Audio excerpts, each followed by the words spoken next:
been described as greyhound racing's Farlap, and like the immortal Red Terror, Bold Trease was a wonder of his time. Termed the Warrnambool Warrior, Bold Trease is unquestionably the greatest stayer Australian greyhound racing has produced. Bold Trease diverted public attention towards a low-profile sport by capturing the hearts of thousands.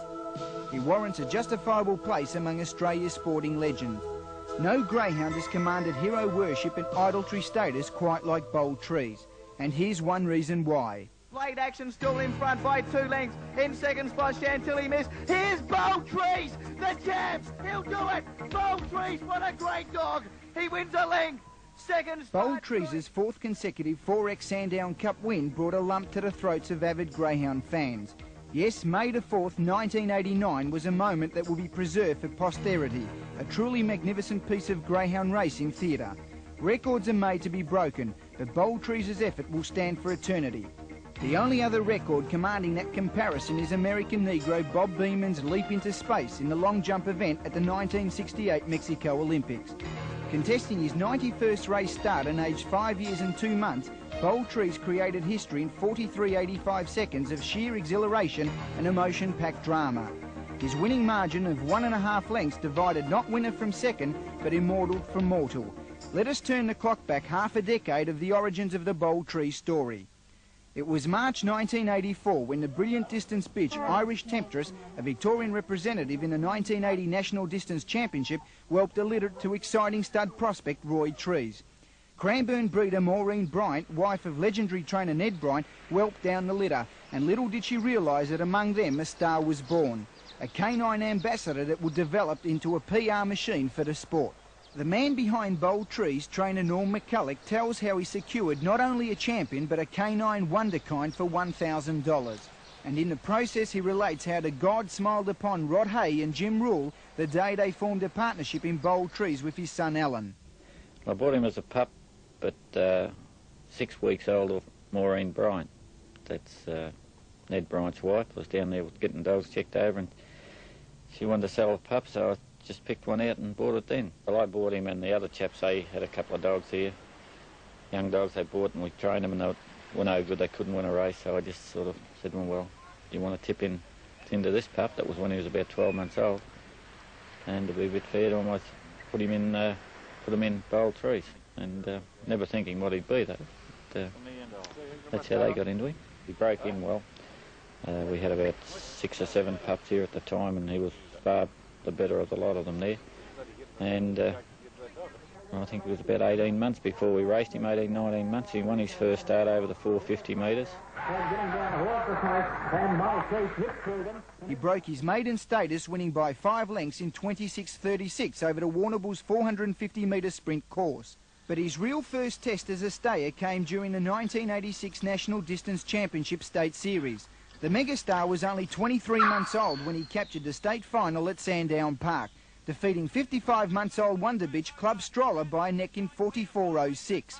Bold Trease running on strongly, 4 lengths Club Stroller. They were followed by Suzanne Gwender over on the inside, and Bay Supreme off the back, and Bold Trease on the outside. Race to the front, Club Stroller finishing strongly. Bold Trease the leader, Club Stroller's flying. The leader, Bold Trease, stands Bold Trease. Bold Trease goes to Brisbane.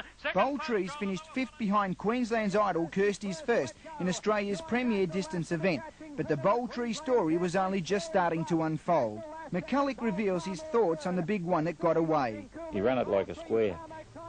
Very tight track to Gabba, and it just didn't suit him. He sort of ran into the corner and nearly stopped, and same when he got to the next corner. I think he ran about 5th in the race, but no, he couldn't handle the Gabba at that stage. I think he was only around about 2-year-old then, and we never trialled him onto anything. We just flew up there and put him in, and that was it. 3 weeks after the National Distance Championship Grand Final, Bold Trease secured the first of his unprecedented 4 consecutive RSN Sandown Cup victories. Racing in the Cup, Propulsion away smartly. So to begin was Caddy's champion Scott Garn. It's Propulsion the early leader. Mercy Beat on the outside second, and Scott Garn driving hard to be third. Tailed off early our Caddy's champion Red Levant. Around the first turn into the straight, and Mercy Beat on the outside, and Propulsion, they lead about 3 lengths clear of Snakebite on the inside, and Scott Garn striding up. Cup. They were followed further back by Bold Trease, and then came Club Strata, Caddy's Champion, Red Levant down the back. Mercy Beat and Propulsion are clear of Snakebite. Bold Trease coming hard, and so is Scott Garn on the outside, up the back. It's Propulsion, the leader, grabbed by Bold Trease. Scott Garn out wide. Bold Trease scampered away in the home straight. It's got the Cup won, and Bold Trease racing away to win easily. A blanket finish. I think that might have been the best price we ever got him that night, about 8 to 1, I think he was. He landed the $8,000 first prize in effortless fashion, defeating Propulsion by 6 lengths in 43.84.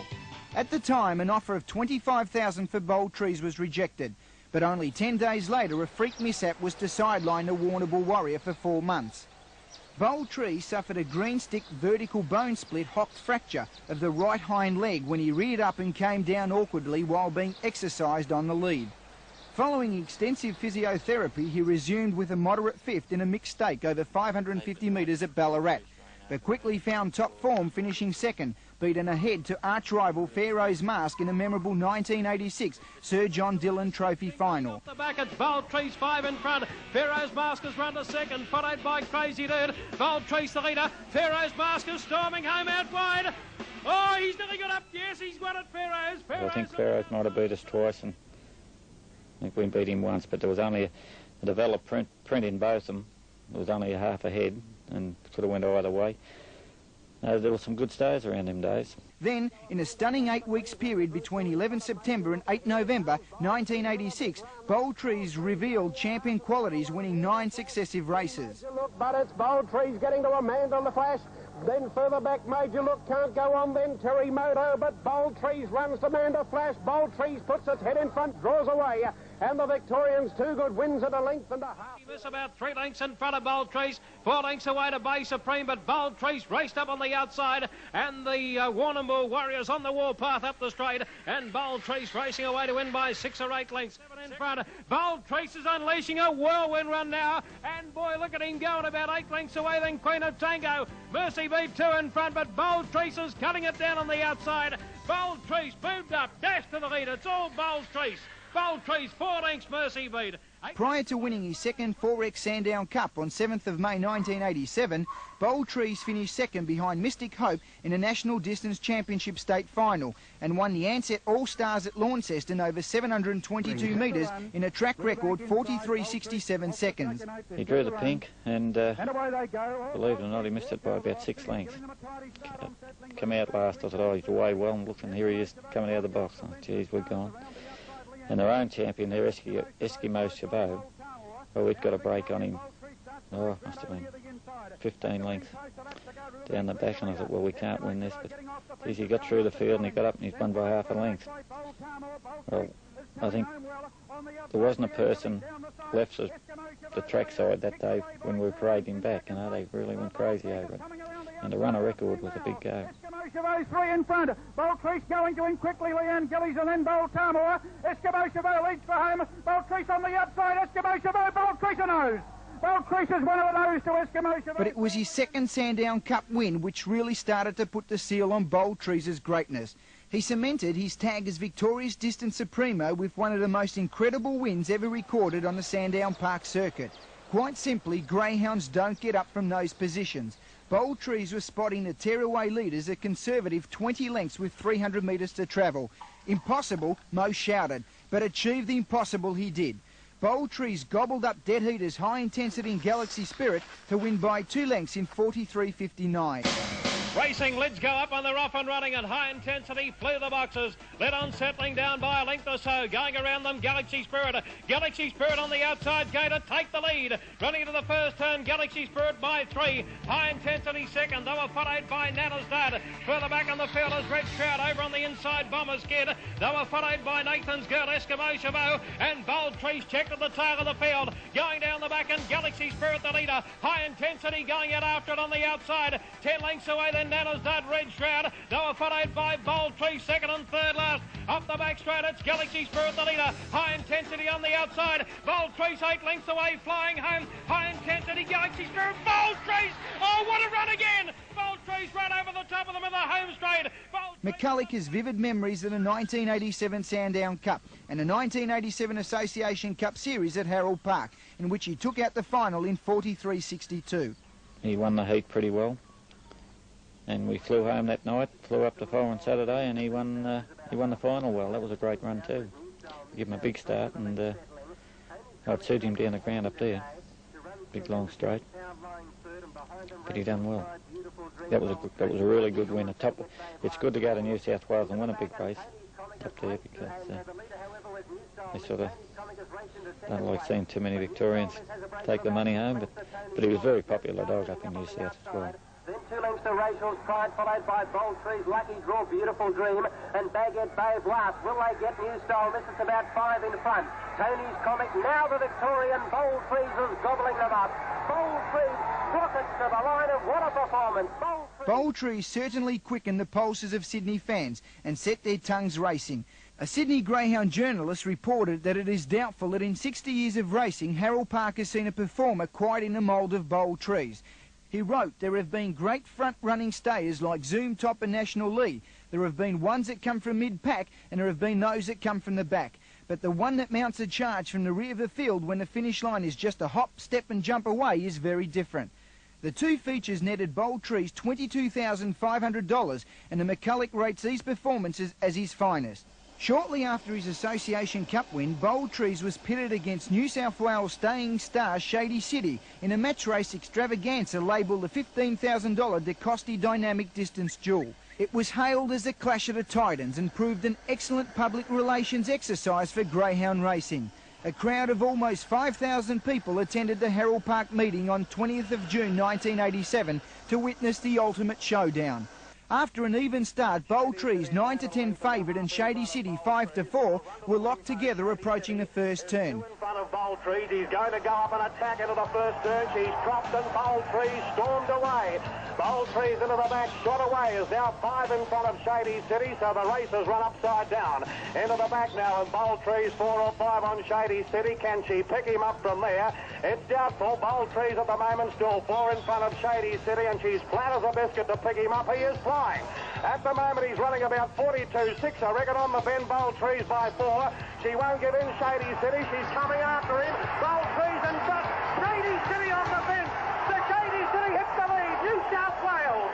Shady City. He wasn't making excuses for his champ, but there was undeniable evidence that Bold Trease went into the clash less than 100% fit.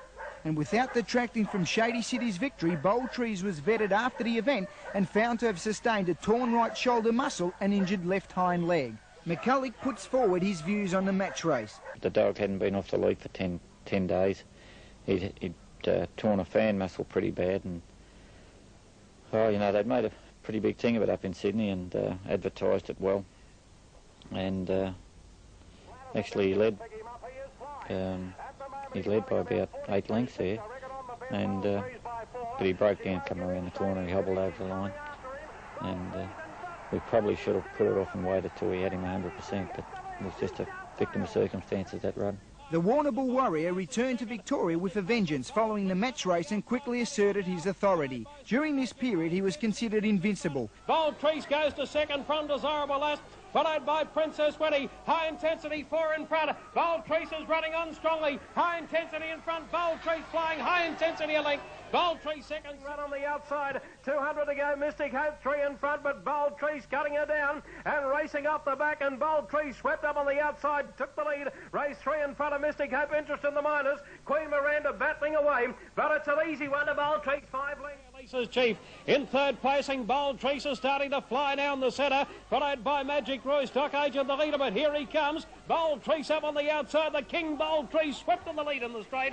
It's all Bold Trease, the mighty greyhound. Bold Trease came away to win 3 or 4. Amazingly, Bold Trease's form tapered off slightly between September 1987 and April 1988. Also, during that period, Bold Trease broke his hock for the second time, contesting a free-for-all at Olympic Park on the 26th of October.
He didn't resume racing until 8th of February 1988. Only days before Bold Treese's return to racing, he received Victorian Greyhound Racing's ultimate individual honour when crowned 1987 Victorian Greyhound of the Year.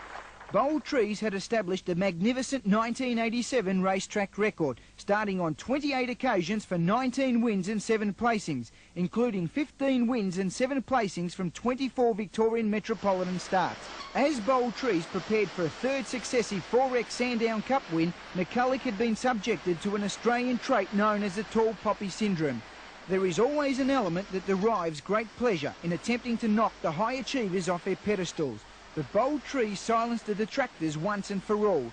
The Bold Trease of old returned to snare his third consecutive win in a race that he had made exclusively his own. Racing, Summer J, Blade Action, hopped out quickly, out wide on the track. Second Charm, Double Boost was showing pace, Nana Stud. They were followed by Vic William, and then came Warrnambool, and the old fellow Bold Trease stopped to the tail of the field, around the turn the first time. Scouting out very wide, Summer Jade, taking the on down for the lead by Second Charm. Double Boost racing third. They were followed by Summer J, back to be fourth, and then Vic William. Further back was Blade Action. A gap in the field to Nana Stud. Second last, Warrnambool, and here comes Bold Trease. He hooks to the outside, down the back. Second Charm got away, got 2 or 3 lengths. In second placing, battling away, Double Boost. To the outside, Blade Action, Vic William, and Bold Trease. He's weaving his way through the field, around the turn. Second Charm in front. Bold Trease picks him up. Here's a history-making performance you're watching, and Bold Trease gets up to make it 3 consecutive Sandown Cup finals. A great run. Second home, maybe second. Bold Treese's 2 lengths victory over Second Charm in 44.05 and the $12,000 winner's cheque catapulted his stake earnings to over $96,000, only $7,065 short of the Australian prize money record of $103,475 held by Queensland star Pretty Fearless. But McCullagh dropped the bombshell when he announced the Greyhound's retirement following the event. Yet confusion raged as to whether Bold Trease had officially retired. Reports quickly circulated that McCullagh may review his decision, and the possibility of Bold Trease doing a Melba could not be dispelled. And that proved exactly the case. The opera would not be over until the fat lady sang. It seemed a formality that Bold Trease would smash the magical $100,000 prize money barrier if kept racing, and he achieved a monumental feat on 12th of September 1988, winning a free-for-all at Olympic Park in 43.90. He's coming with a well-run now. The leader, Calendar Daisy. Bold Trease dashing down the outside. The $100,000 coming up, and Bold Trease is careering away. Bold Trease 5 lengths, Calendar Daisy, Calgary. The win brought his stake earnings to $100,410. Now for an assault on the Australian stake money record. But he faced a new challenger in a battle for that honour, Queensland champion Dancing Gamble. It developed into an enthralling battle. Bold Trease won his second Navy Day Cup on 6th of October 1988. But the moment his legion of fans had been waiting for arrived 2 weeks later at Provincial Track Ballarat. Contesting a special event over 735 metres, Bold Trease smashed a track record with a scintillating run of 42.90 seconds, and the mantle of Australia's greatest stakes earner was his. Bold Trease unwinding with a big run. Bold Trease has gone up the joint. Regal Kid 50 metres out. He's grabbed the front running Andrew. Bold Trease has got the money. But how short-lived it was. 24 hours later, Dancing Gamble had claimed the record by winning a $50,000 feature race at the Gabba. Bold Trease would never hold that distinction again. From late October 1988 until January 1989, Bold Trease failed to produce the standard of excellence Victorian Greyhound enthusiasts had grown accustomed to. In fact, McCullagh contemplated retiring him, but the scent of a 4th successive 4X Sandown Cup was in his nostrils. Surely the 5-year-old veteran with those battle-scarred legs could not do it. Well, I think we're going to call it a day. Decided he'd had enough. And we just put him out and said, well, that's it, finished now, and a bit of temptation come back.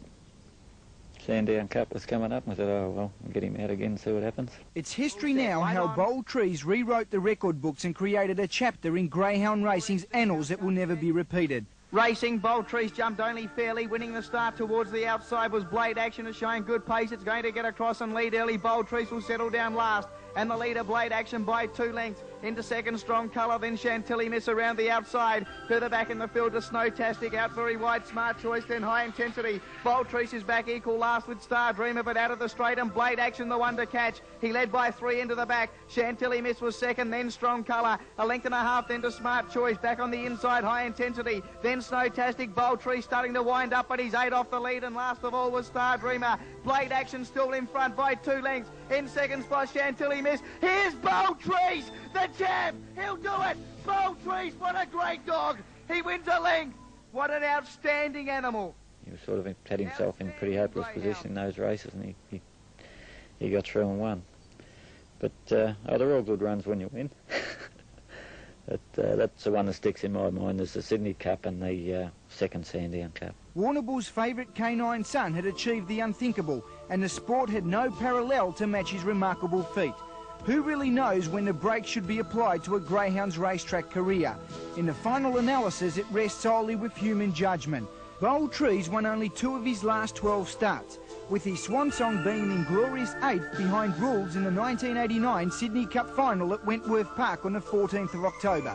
However, in the light of his illustrious career, no one could be critical of McCullagh's decision to prolong his race days to the absolute limit. Perhaps it was a combination of ego and a reluctance to face inevitable, or maybe he was just better than the rest. Bold Trease, 103 starts for 51 wins, 22 seconds, 12 thirds, and being unplaced only 18 times throughout his career, earning prize money of $127,540, leaving him short of $7,185 of Dancing Gamble's magnificent $134,725 Australian stakes earnings record. Bold Trease may have stepped off the throne, but he remains the king. Not only was he chosen as Greyhound of the Decade, but he has also been nominated for the Hall of Fame in America. Yeah, Bold Trease, he's been nominated. I think we got a letter back a while ago to say that he had to be 10 years of age or something before they'd accept him into it, so hopefully he'll still be around when the nomination goes through. We don't have the privilege of witnessing the majesty of Bold Trease on the racetrack these days, but his legacy will live on as a sire. His part owner, Alan McCullagh, speaks confidently about the prospects of his progeny. Probably the next 6 months there'll be quite a few get to the track, so hopefully they'll fly the flag for him. The Warrnambool Warrior pseudonym could not have fitted the image more appropriately for Bold Trease. The ultimate tribute is that Bold Trease was considered greyhound racing's far lap, and the juxtaposition between canine legend and equine immortal is not artificial. And in that context, Bold Treese's 4th consecutive 4X Sandown Cup win represents a greyhound racing simile. There will never be another Farlap or Bold Trease. They are an immortal part of Australian sporting folklore. Well, I've called some great greyhound races in my time, but Bold Trease has certainly given me the most pleasure. What a great performer. To win 4 Sandown Cups, an amazing performance, a real crowd thriller, and he'll certainly go down in the annals of history as one of the great greyhounds to race. Bold Trease, a truly great champion.